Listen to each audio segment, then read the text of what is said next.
नमस्कार, आप सभी का बहुत बहुत स्वागत है।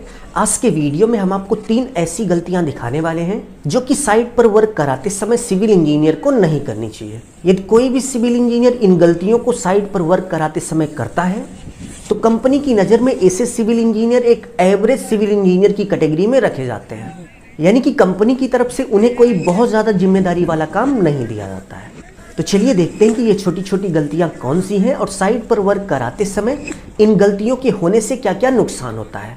बट वीडियो में आगे बढ़ने से पहले प्लीज़ वीडियो को लाइक कर दीजिए और यदि आप इस चैनल पर नए हो तो चैनल को सब्सक्राइब कर बेल आइकन प्रेस कर लीजिए, जिससे आगे आने वाली अच्छी अच्छी वीडियो की नोटिफिकेशन आप सभी को मिलते रहे। तो गलती नंबर 1 की बात करें तो आप देख सकते हैं कि साइट पर बीम, कॉलम, स्लैब या फिर पीसीसी बनाने के लिए कुछ इस तरीके से कंक्रीट बनाया जाता है।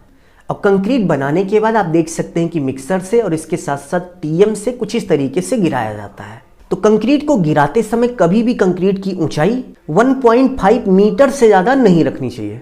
सिविल इंजीनियरिंग से रिलेटेड जो बड़े बड़े साइंटिस्ट थे उन्होंने मिलकर एक टेस्ट किया कि यदि कंक्रीट को 1.5 मीटर से ज़्यादा ऊंचाई से गिराया जाता है तो कंक्रीट के अंदर की जो कोर्स एग्रीगेट होती है, यानी कि जो गिट्टी होती है, वो कंक्रीट के अंदर से छिटकने लगती है।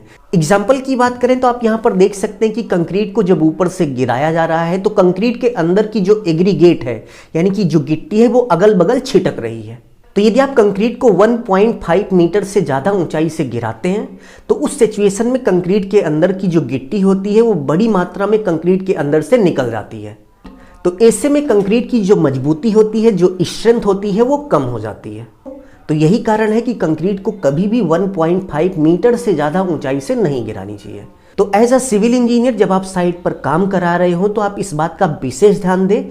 कोई भी मिस्त्री, लेबर या फिर कुछ इस तरीके से यदि आप टीएम से गिरा रहे हैं या फिर कुछ इस तरीके से मिक्सर से गिरा रहे हैं या फिर कुछ इस तरीके से आप देख सकते हैं कि बूम वाली पाइप से गिरा रहे हैं, तो कंक्रीट गिरने की जो ऊंचाई है 1.5 मीटर से ज़्यादा नहीं होनी चाहिए। सेकेंड पॉइंट की बात करें तो आप देख सकते हैं कि कॉलम की ढलाई कंप्लीट करने के बाद कभी कभी सीमेंट सैंड की जो लेयर होती है वो कॉलम की सतह पर कुछ इस तरीके से चिपक जाती है।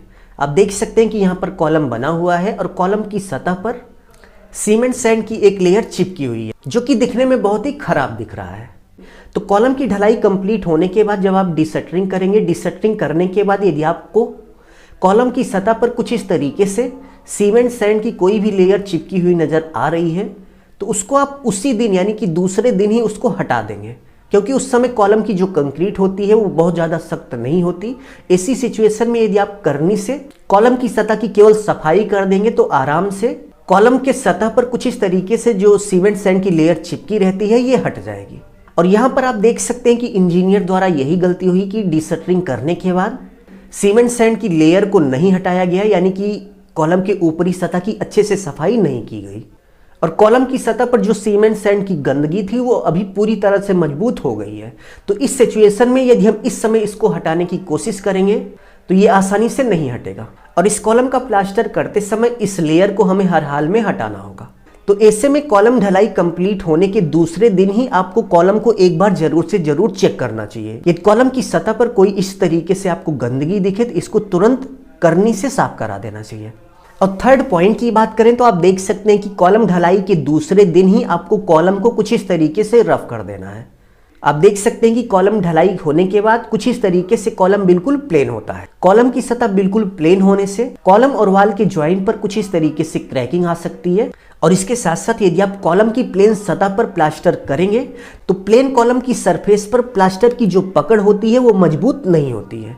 तो कॉलम की ढलाई होने के तुरंत बाद आप देख सकते हैं कि आपको कुछ इस तरीके से पूरे कॉलम को खुरदरा करा देना है।